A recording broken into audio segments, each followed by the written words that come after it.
At yun nga po mga kalingap, wala nang may Chris, wala nang Etsy, unti-unti nang nawawala yung mga love team dahil nga po sa mga issue na hindi natatapos. Nakakalungkot dahil ang may Chris ay isa sa mga love team or tandem ng kalingap na para po sa akin ay talagang nakaka-entertain.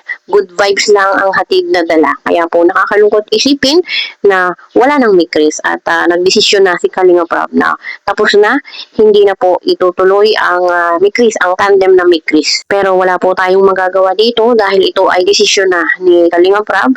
Kailangan po nating irespeto at igalang. Dahil nga po sa mga issue na sunod-sunod at hindi natatapos, ay nasisilip po ang Kalingap. At isa nga po ang may Chris sa nasisilip dahil po si Krista ay minor pa lamang. Kaya okay na rin po yun dahil kaysa naman po masilip pa or magkaroon pa ng problema, mas okay na tapusin na muna. Meron pa naman pong pagkakataon. Sabi nga po ni Kalingap Picoy ay meron pong tamang panahon dito. At mas mainam siguro si Krista ay mag-focus muna sa pag-aaral. At si Kalingap Picoy sa kanyang pag-charity.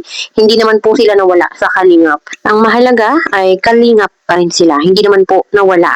Kumbaga yung tandem lang yung nawala.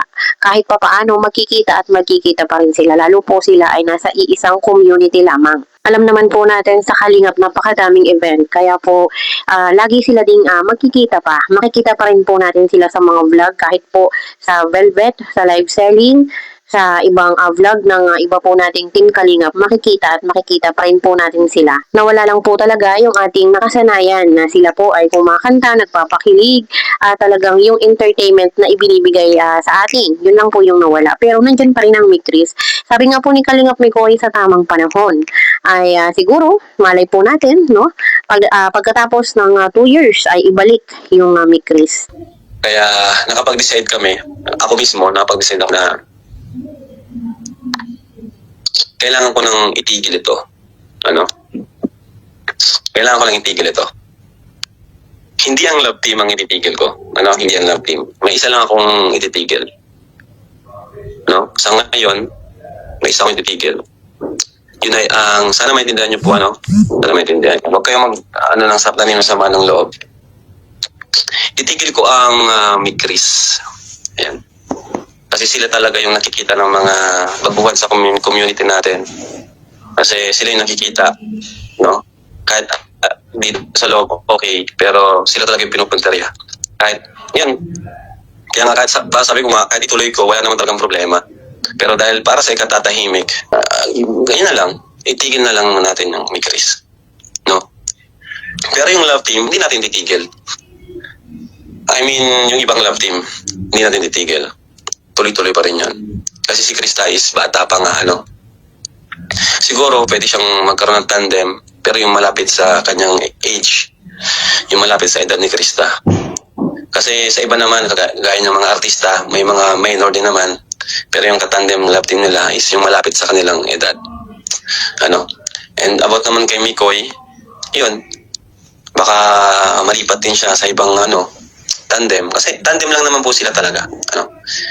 They're like artist, At yun, pasensya na po kayo. Salamat sa pinagsamahan natin. 1 taon din yun. Pero yun nga, wala na tayong maisip na kasi kung puro kantahan, magsasawa ng mga viewers. Ayun, kaya okay na rin po mga kalingap na sa ngayon ay mag-focus muna si Krista sa kanyang pag-aaral, si Kalingap Mikoy sa kanyang pag-charity. Isipin na lang po natin na everything happens for a reason. Kaya po wag po tayong malungkot dahil may mas magandang planong nakalaan at nakaabang. At doon naman po sa bali-balita na si Mikoy nga daw po ay ipapartner sa iba, ay siguro hindi naman po ito papayagan ni Kalingap Rob. Alam naman po ni Kalingap Rob na maraming malulungkot na viewers or supporters pag nga po itong si Mikoy ay ipinartner sa iba.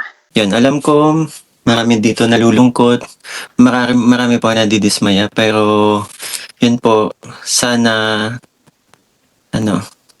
yan, isa lang po ang kahilingan ko, sana respeto po natin ang naging desisyon ni Kalingap Rob bilang siya naman din po yung nakadiscover po sa amin And sana naiintindihan ang kahilingan lang po nito ay sana po maintindihan ninyo sapagkat alam niyo naman po ang rason kung bakit.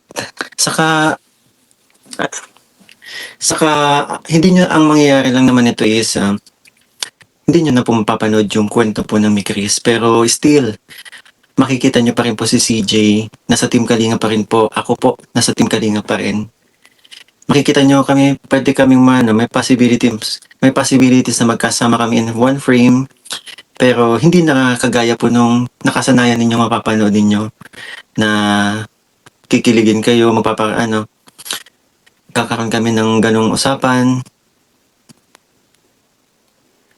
Yan, ang hirap na hook. Tapos agad-agad ganito na.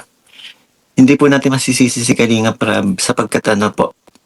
Alam niyo naman po, 'di ba? Ako nakakaramdam na po.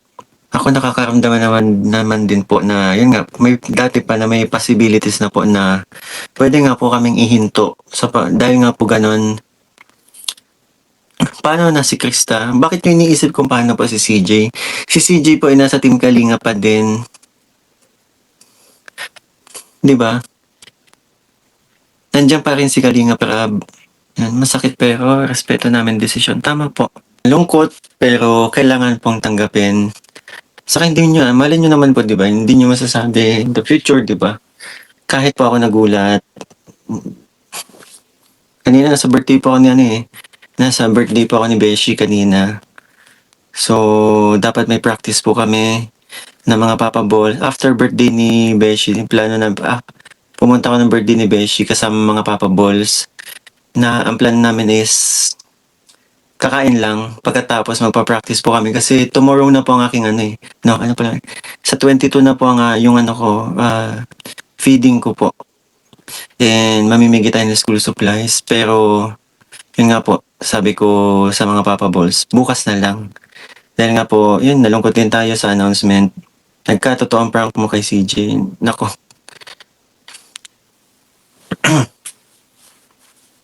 Ibang reason naman po ito.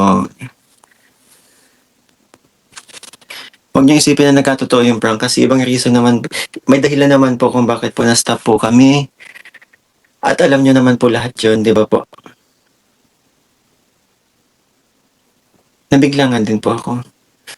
Pero, yun nga sabi ko sa inyo, mas inisip ko po na, alam ko, hindi naman gagawin ni Kalinga Prab po yun kung syempre pinag-isipan yun. At kitang-kita niya din po kay Kalinga Prab na malungkot siya sa naging desisyon niya.